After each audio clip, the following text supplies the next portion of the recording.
Happy Flax and Fiber Friday. So here we are on the next step of my rug. I decided not to do the border coming up and instead decided to do what I've been kind of playing around with in my mind, and that is to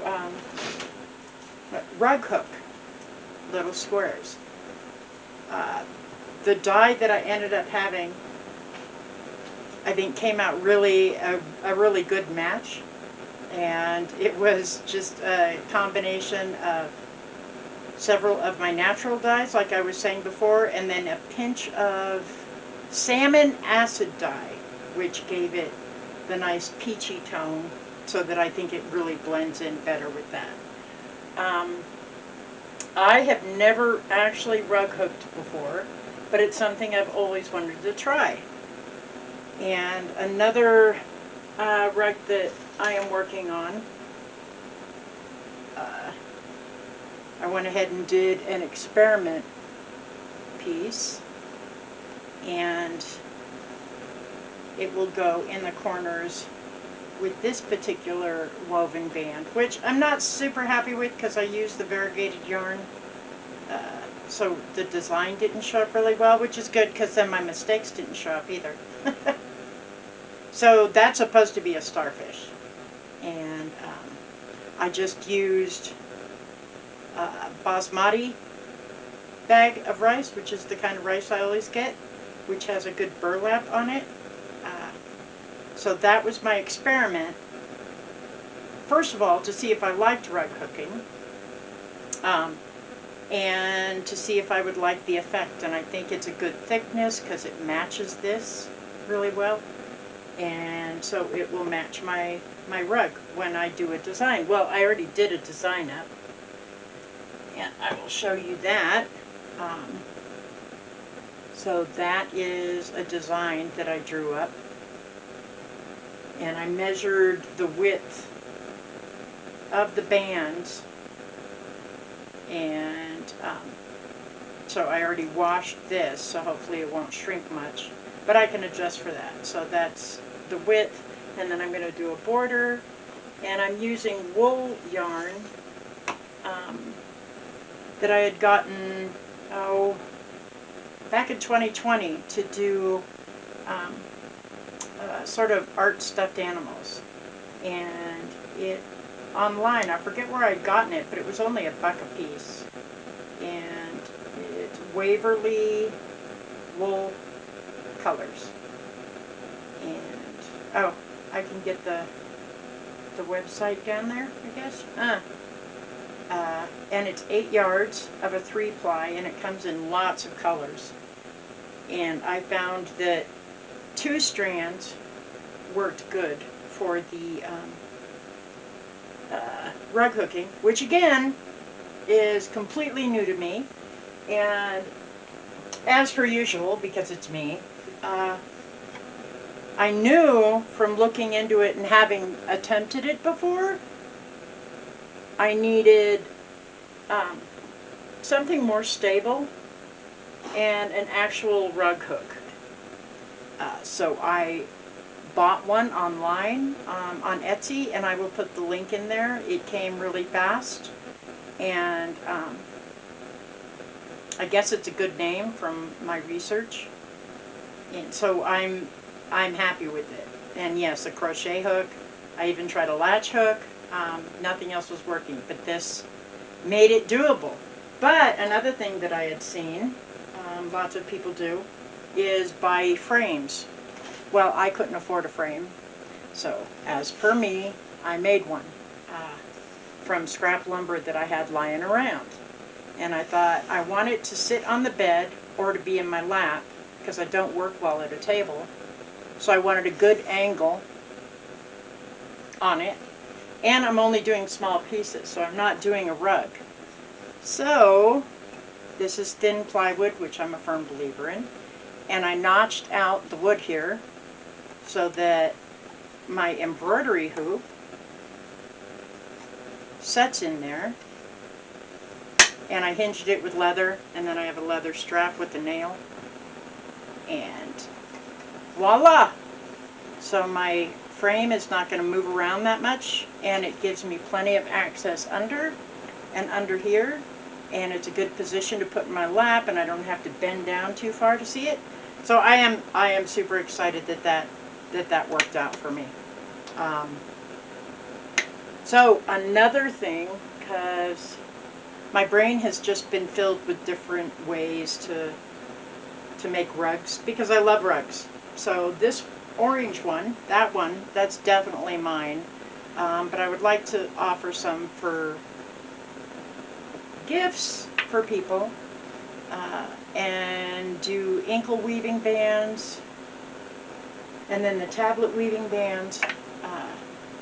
And I just went ahead and jumped in and bought yarn, because to be honest, I'm going through one of the most devastating mourning losses in my life the past couple of months.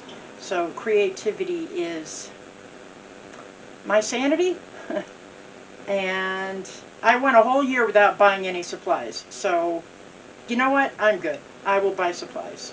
So this is a yarn that I got.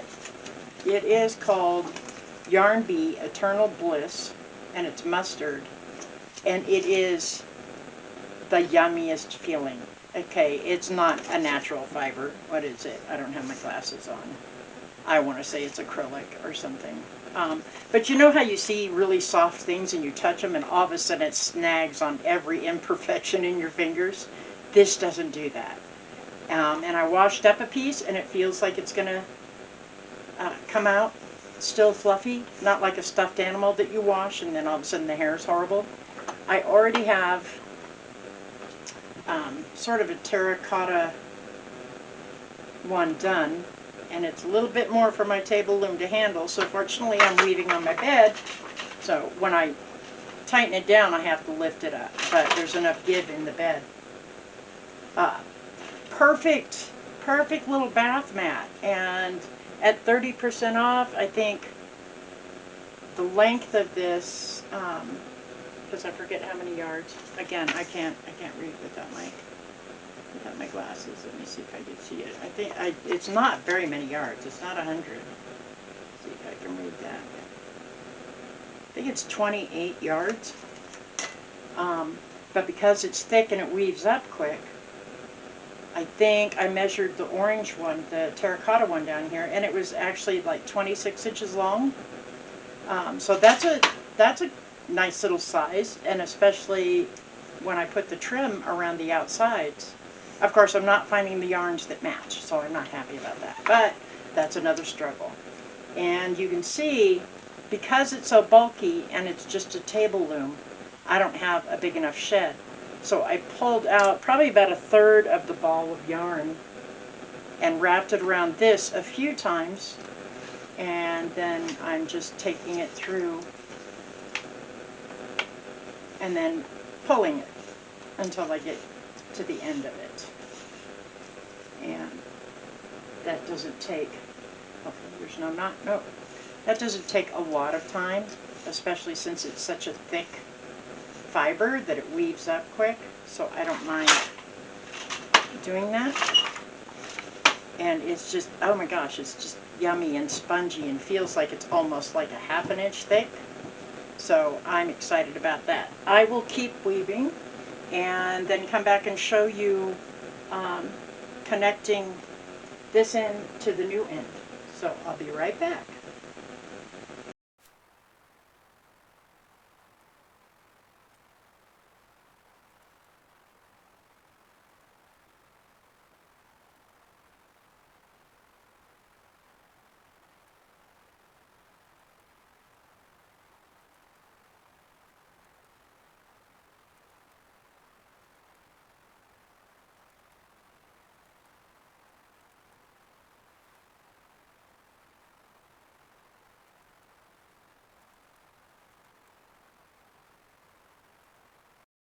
Okay, so here we are. I got my tail end. I've got This is about 2/3 left of the ball. So I'm going to go ahead and wrap that on just a few times just to secure it. Not so it's too thick. And then pull out about half of this ball, or what I think is half the ball, and cut it. Set that aside. Now in this, there's like a core that I can feel that's like string or a bunch of different plies of thread. So I'm just going to kind of wrap my needle around in that and secure it and stitch it onto the other one. I didn't want to do a knot, and it felt like that center core string, I can grab it with the needle, I can feel it having some resistance in there, so I know I'm getting in between those fibers. And sometimes it's actually a little hard to get the needle in there. So I figured that was good. See? Feels like I'm going to break my needle. So I don't even bother tying a knot in the end. I'm just going to cut that string off, that thread off, and put my needle away before I lose it. Where's my needle book? Okay, and then back at it. So I will go ahead and fast forward just because I think it's satisfying to see the product get cut off the loom. So I will keep weaving and fast forward and come back and cut it off the loom.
All right, I am back.